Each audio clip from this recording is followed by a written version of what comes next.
Student, we are going to discuss the approaches of the classical realism, neo-realism and neoliberalism. These are all considered to be as the approaches of the international relation.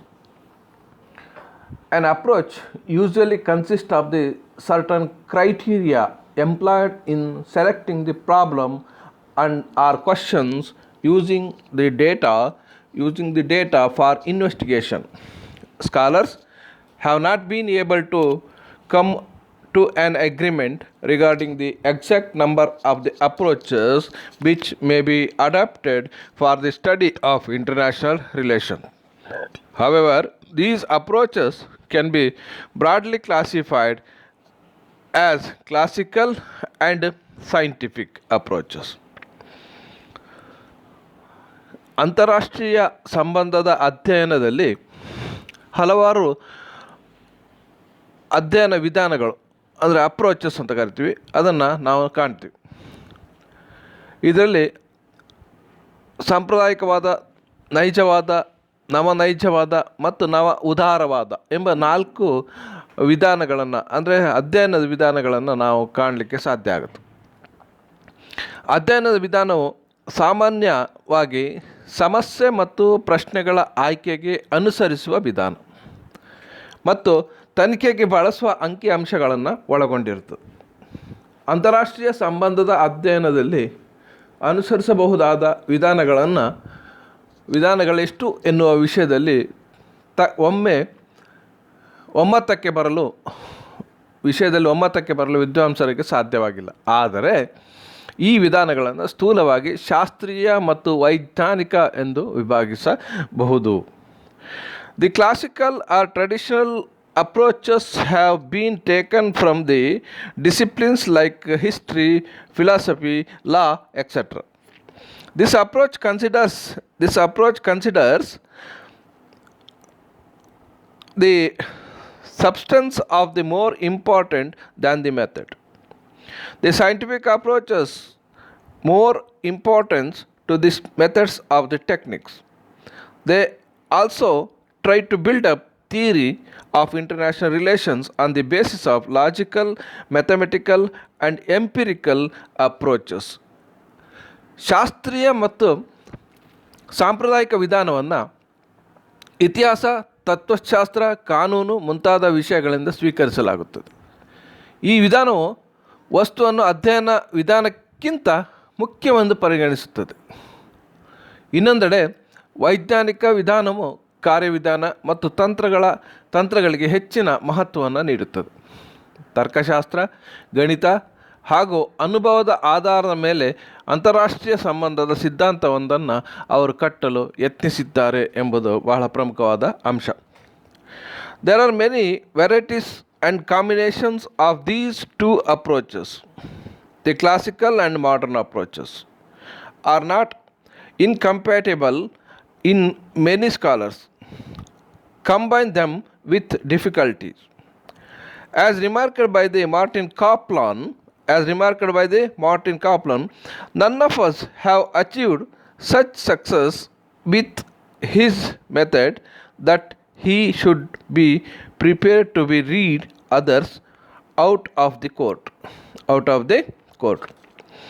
Due to the new approaches, international relations have become increasingly interdisciplinary, behavioral, comparative and scientific. The purpose of these approaches is to provide more meaningful theoretical framework and also provide more adequate, meaningful methodological and conceptual tools.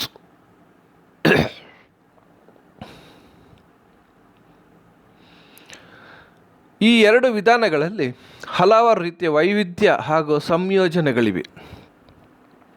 ಸಾಂಪ್ರದಾಯಿಕ ಮತ್ತು ಆಧುನಿಕ ವಿಧಾನಗಳು ಪರಸ್ಪರ ಹೊಂದಲಾರಂಥವಲ್ಲ ಮತ್ತು ಬಹಳಷ್ಟು ವಿದ್ವಾಂಸರು ಯಾವುದೇ ಕಷ್ಟವಿಲ್ಲದೆ ಅವುಗಳನ್ನು ಸಂಯೋಜಿಸಿ ಬಿಡುತ್ತಾರೆ. ಮಾರ್ಟಿನ್ ಕಾಪ್ಲನ್ ರವರ ಪ್ರಕಾರ ತನ್ನ ಸ್ವಂತ ಸಿದ್ಧಾಂತದಲ್ಲಿ ಯಾರೂ ಕೂಡ ಅಷ್ಟೊಂದು ಯಶಸ್ವಿಯಾಗಿಲ್ಲ. ಆದುದರಿಂದಾಗಿ ಇತರರ ವಿಧಾನದ ಅಧ್ಯಯನ ಮಾಡುವುದು ಅಗತ್ಯವೆಂಬುದನ್ನು ಕಂಡುಕೊಂಡಿದ್ದಾರೆ ಎಂದು ತಿಳಿಸುತ್ತಾನೆ. ಹೊಸ ವಿಧಾನಗಳಿಂದ ಅಂತಾರಾಷ್ಟ್ರೀಯ ಸಂಬಂಧವು ಹೆಚ್ಚೆಚ್ಚು ಅಂತಾರಾಷ್ಟ್ರೀಯ ಸ್ವಭಾವ ಸಂಬಂಧಿ ವೈಜ್ಞಾನಿಕ ಹಾಗೂ ಹೋಲಿಕೆಗೆ ಸಿಗುವಂಥದ್ದಾಗಿದೆ. ಹೆಚ್ಚು ಅರ್ಥಪೂರ್ಣವಾದ ಸೈದ್ಧಾಂತಿಕ ಚೌಕಟ್ಟನ್ನು ಒದಗಿಸುವುದು ಮತ್ತು ಹೆಚ್ಚು ಸಮರ್ಪಕ ಮತ್ತು ಅರ್ಥಪೂರ್ಣ ವೈಧಾನಿಕ ಹಾಗೂ ಪರಿಕಲ್ಪನೆಯ ಸಂಬಂಧಿ ಉಪಕರಣಗಳನ್ನು ಒದಗಿಸುವುದು ಕೂಡ ಈ ವಿಧಾನಗಳ ಉದ್ದೇಶ ಆಗಿದೆ ಎಂಬುದು ಬಹಳ ಪ್ರಮುಖವಾದ ಅಂಶ. Yes, we move on to the classical or traditional approaches. The classical or traditional approaches may be further divided into three categories. Number one, historical approach. Number two, idealistic approach. Number three, realistic approach. Number one, historical approach.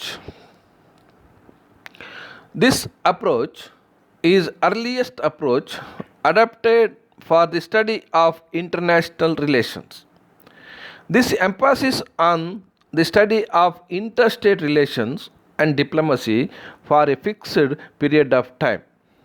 This approach was useful in study of the international relations among the European states. But with the emergence of the Asia and Africa, the scope of its study has to be widened, which reduces its significances. However, this approach allowed the contemporary events to be analyzed in the light of the event of the past. Moreover, it enables the student to know the shortcomings of the earlier leaders and their policies. In the light of these shortcomings, the critical assessment of the existing relations could be made.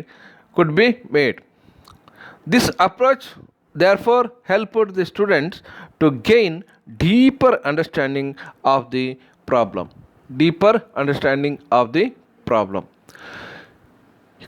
Classical and traditional approach ಅಂದರೆ ಶಾಸ್ತ್ರೀಯ ಮತ್ತು ಸಾಂಪ್ರದಾಯಿಕ ವಿಧಾನಗಳನ್ನು ನಾವೀಗ ಚರ್ಚೆ ಮಾಡುವಲ್ಲಿ ಮುನ್ನಡೆಯುತ್ತಿದ್ದೇವೆ.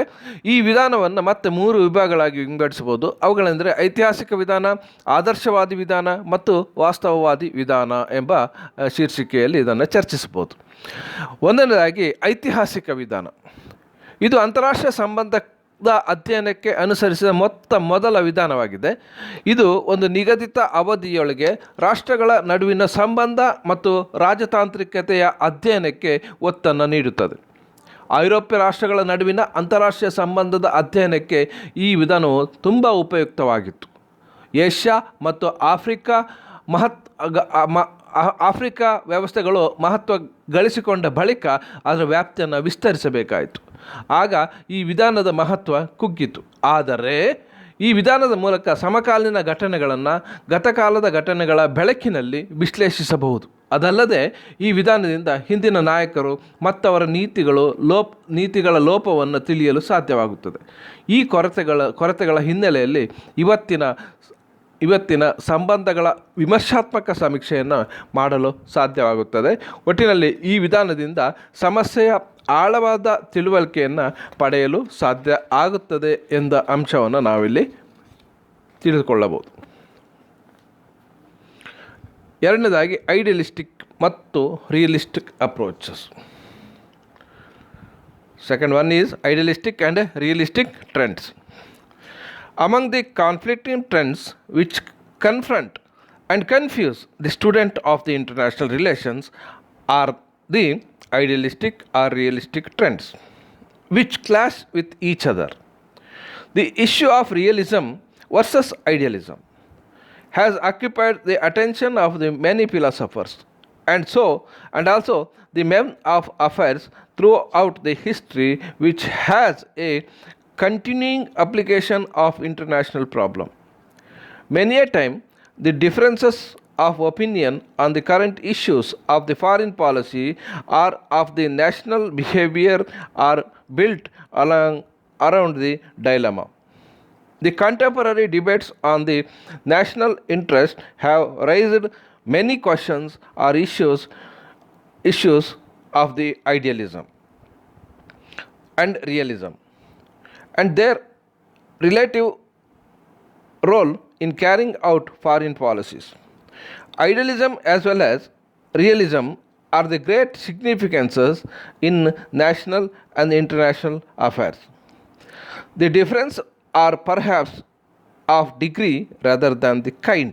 Degree rather than the kind. Thus, the idealistic like to talk about reality of idealism, and realists like to insist that they are true idealists. If they are extreme idealist or extreme realist, they do great harm in the world. Extreme realism can actually degenerate into power conflicts, and extreme idealism may create a blind disregard for the reality and thus remain in an ivory tower of unreality. This conflict leads to many paradoxes and inconsistencies. Paradoxes and inconsistencies. ಎರಡನೇ ಮತ್ತು ಮೂರನೇ ವಿಧಾನದ ಬಗ್ಗೆ ಚರ್ಚೆ ಮಾಡುವುದಾದರೆ ಆದರ್ಶವಾದಿ ಮತ್ತು ವಾಸ್ತವವಾದಿ ಒಲವುಗಳು ಅಂತ ಕರಿತೀವಿ.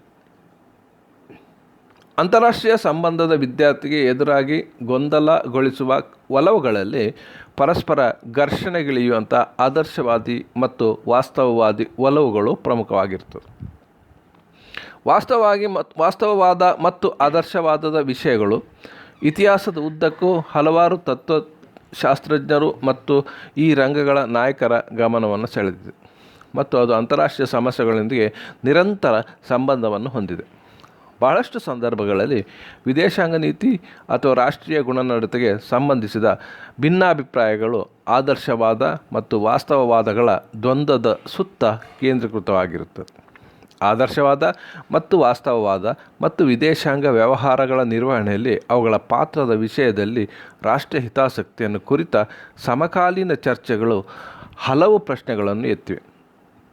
ರಾಷ್ಟ್ರೀಯ ಮತ್ತು ಅಂತಾರಾಷ್ಟ್ರೀಯ ವ್ಯವಹಾರದಲ್ಲಿ ಆದರ್ಶವಾದ ಮತ್ತು ವಾಸ್ತವವಾದಗಳು ಬಹಳಷ್ಟು ಮಹತ್ವವನ್ನು ಹೊಂದಿದೆ. ವ್ಯತ್ಯಾಸವು ಆಂಶಿಕವೇ ಹೊರತು ವಸ್ತುವಿನದು ಅಲ್ಲ. ಒಟ್ಟಿನಲ್ಲಿ ಆದರ್ಶವಾದಿಗಳು ಆದರ್ಶವಾದದ ವಾಸ್ತವದ ಕುರಿತು ಮಾತನಾಡಿದರೆ,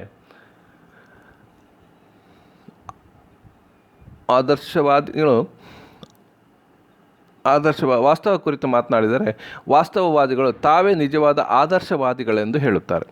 ಯಾರೇ ಆದರೂ ಅತಿರೇಕವಾದ ಆದರ್ಶವಾದಿಗಳಾಗಿರಲಿ ಅಥವಾ ಅತಿರೇಕವಾದ ವಾಸ್ತವವಾದಿಯೇ ಆಗಿರಲಿ, ಅವರಿಂದ ಈ ಜಗತ್ತಿಗೆ ದೊಡ್ಡ ಹಾನಿಯೇ ಆಗುತ್ತದೆ. ಅತಿರೇಕವಾದ ವಾಸ್ತವವಾದವು ಅಧಿಕಾರದ ಸಂಘರ್ಷದಲ್ಲಿ ಪರ್ಯವಸನವಾದರೆ, ಅತಿರೇಕದ ಆದರ್ಶವಾದವು ವಾಸ್ತವದ ಬಗ್ಗೆ ಕುರುಡು ಅಗೌರವವನ್ನು ಉಂಟು ಮಾಡಿ ಆ ವಾಸ್ತವದ ದಂತಗೋಪುರದಲ್ಲಿ ನಿಲ್ಲಿಸಬಹುದು. ಈ ಸಂಘರ್ಷವು ಹಲವಾರು ವಿರೋಧಾಭಾಸ ಮತ್ತು ಅಸಮರ್ಪಕತೆಗಳಿಗೆ ದಾರಿಯಾಗುವಂತಹ ಸಾಧ್ಯತೆಗಳು ಇದೆ ಎಂಬುದನ್ನು ನಾವು ನೋಡಬಹುದು. Next we are move on to the classical realism. Classical realism. Margiontho and Spickman are the chief exponent of this approach, which is not only modern approach but has held sway for maximum number of the people over the maximum period. This approach tends to understand international politics in terms of interest of the states. The approach has the three assumptions. Number one, all statesmen desire to pursue their own national interest. Number two, every nation is interested in expansion of its influence in economic, political and cultural fields.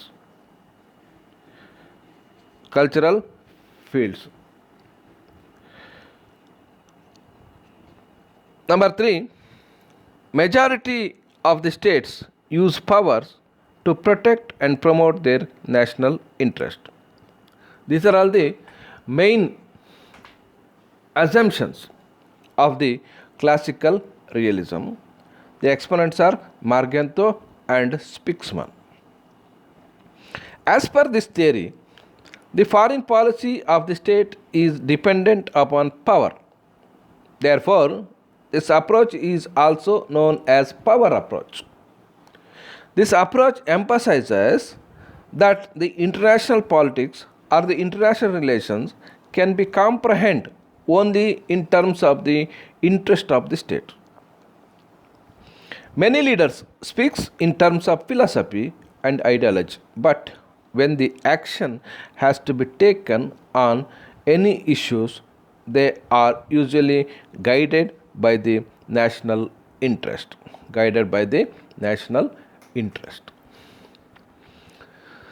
ಸಾಂಪ್ರದಾಯಿಕ ನೈಜವಾದ classical realism. ಆಧುನಿಕವಾದ ಈ ವಿಧಾನವು ಗರಿಷ್ಠ ಸಂಖ್ಯೆಯ ಜನರ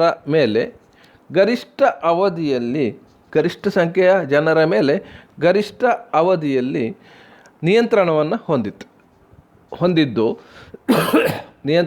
ಹೊಂದಿದ್ದು ಮಾರ್ಗಂತ ಮತ್ತು ಸ್ಪಿಕ್ಸ್ಮ್ಯಾನ್ ಅವರು ಇವರ ಪ್ರಮುಖ ಪ್ರತಿಪಾದಕರಾಗಿದ್ದಾರೆ. ರಾಷ್ಟ್ರಗಳ ಹಿತಾಸಕ್ತಿಗಳ ಆಧಾರದಲ್ಲಿ ಇದು ಅಂತಾರಾಷ್ಟ್ರೀಯ ರಾಜಕೀಯವನ್ನು ಅರ್ಥೈಸುತ್ತದೆ.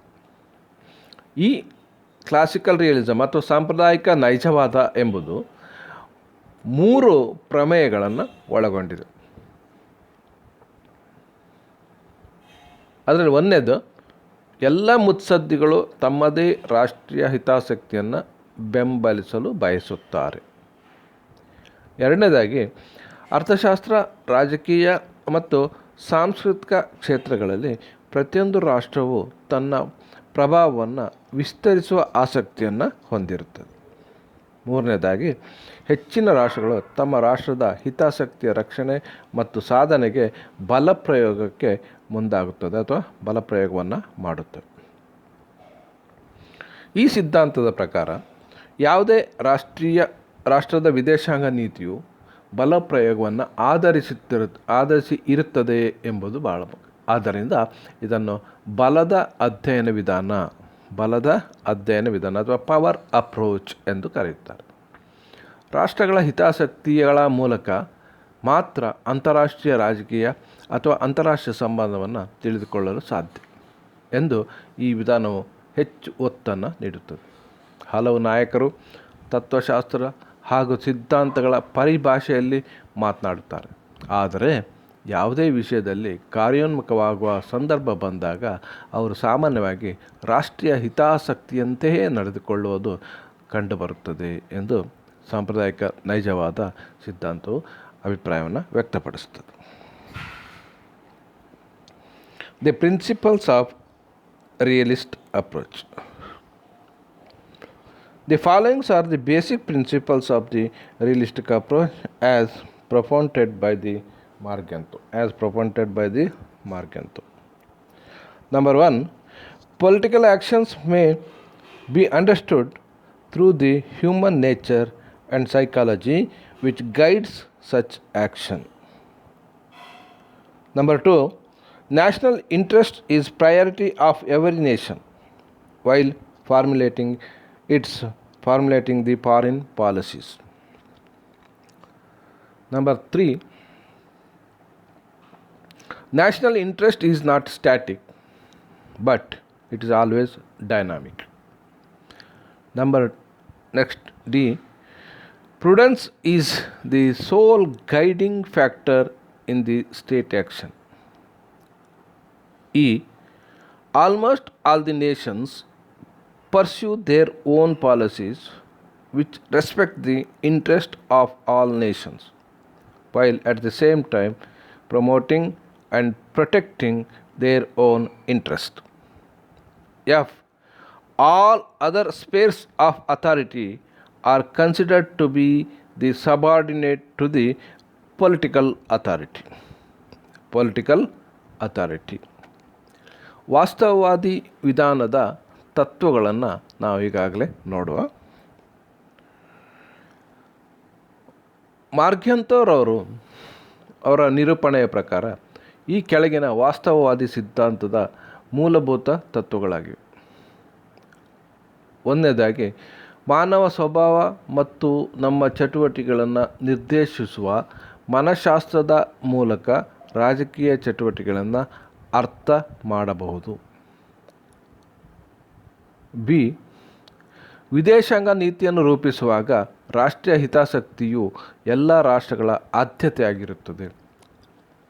ಸಿ, ರಾಷ್ಟ್ರೀಯ ಹಿತಾಸಕ್ತಿ ಎಂಬುದು ನಿಶ್ಚಲವಾದುದಲ್ಲ, ಬದಲಾಗಿ ಅದು ನಿರಂತರ ಚಲನಶೀಲವಾದದ್ದು.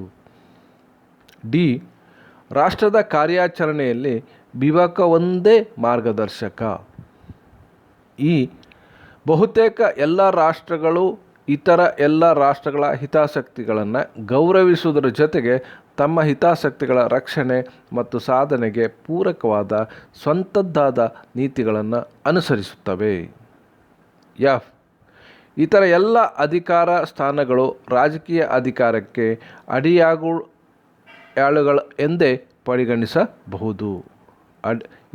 ಇತರ ಎಲ್ಲ ಅಧಿಕಾರ ಸ್ಥಾನಗಳು ರಾಜಕೀಯ ಅಧಿಕಾರಕ್ಕೆ ಅಡಿಯಾಳುಗಳು ಎಂದೇ ಪರಿಗಣಿಸಬೇಕಾಗುತ್ತದೆ. ಈ ರೀತಿಯಾದ ತತ್ವಗಳನ್ನು ಈ ವಾಸ್ತವವಾದಿ ಸಿದ್ಧಾಂತ ಹೊಂದಿದೆ ಎಂದು ಹೇಳಬಹುದು. Next we move on to the criticism of the classical realism. The realistic approach has been criticized on the following grounds. Number one, this approach is considered to be abstract and inconsistent with reality. It is also supposed to be ambiguous. Point number two, this approach is centered around the power and interest, and it ignores many other aspects of the international relations.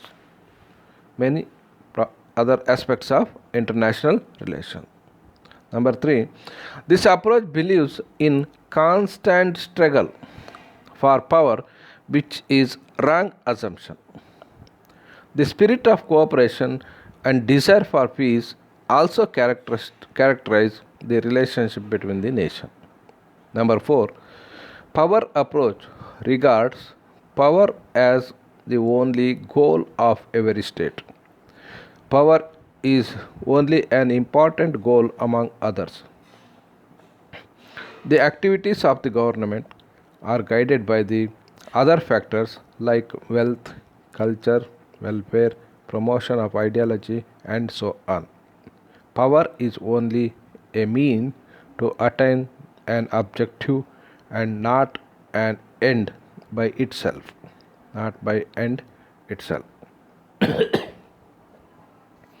Number five, Margiotta's approach considers only the power relationship and does not take into consideration non-political relations and activities which do not involve power relationship. Moreover, it considers the power as the permanent goal of all nations, which is not true.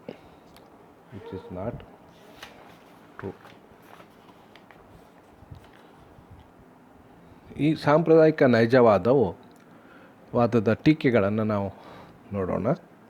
ಒಂದನೇದಾಗಿ, ಈ ವಿಧಾನವು ಅಸಂಗತ ಮತ್ತು ವಾಸ್ತವವನ್ನು ಅರ್ಥ ಮಾಡಲು ಸಮರ್ಥ ಎನಿಸುವುದಿಲ್ಲ. ಇದು ಅಸ್ಪಷ್ಟವೆಂದು ಕೂಡ ಇದನ್ನು ಟೀಕಿಸಲಾಗಿದೆ.